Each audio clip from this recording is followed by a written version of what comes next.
So there's a small company out there that is a very poor company. They're really not worth like much at all. Think about the smallest amount of money ever. They're pretty much worth that. They are a company that has actually decided to name themselves exactly how much they are worth. So they are called Tencent. And that is because as of today, when I look on the chart for the market cap of companies, they are only worth 10 cents. Sorry, this is really embarrassing. There was a smudge on my screen. They are actually worth $492 billion. I was only slightly off. So yeah, you've probably heard of Tencent Holdings before. So they are a very huge company in China where they basically invest in a bunch of media. They are extremely successful. They are actually the 16th most valuable company in the world. And naturally, they own a lot of different companies and they have big stakes in other companies. Now, here's the thing. They have a very big stake in a little company called Epic Games. Yeah, so the company that makes Fortnite, Tim Sweeney is their CEO, and he is actually the biggest shareholder of Epic Games. He owns 41% of Epic Games, but right there in the number 2 spot is Tencent. They own almost as much. They own 35% of Epic Games. So owning about a third of the company has its perks. They can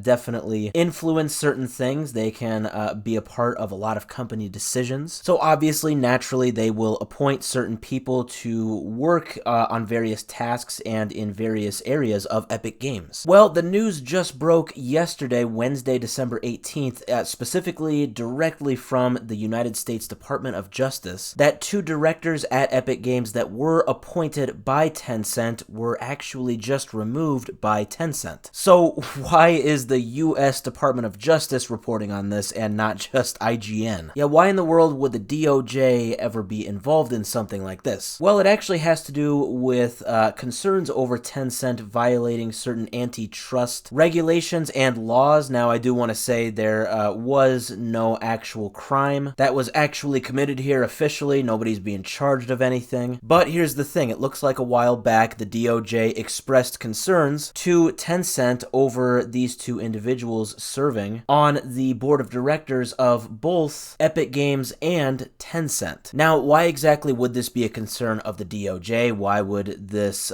potentially invade on certain antitrust policies? Well, it's actually because Tencent, like I said, they own about a third of Epic Games. Well, among all of the other companies that they partially own or fully own, they actually fully 100% own Riot Games. Now, Riot Games is quite a bit of a competitor with Epic Games for very obvious reasons, right? People who play Fortnite, might instead play Valorant, or vice versa. Obviously those 2 companies are kind of fighting for the attention of the consumer, the average gamer. They want them to play their game and not the other. So with these 2 individuals serving on the board of both Tencent and Epic Games, well, yeah, it looks like this was a bit of a red flag for the DOJ, because that would put those 2 individuals in kind of an awkward position, because when on the board for Epic Games, obviously they, are supposed to anyway, act only in Epic Games' best interests. But then when on the board for Tencent,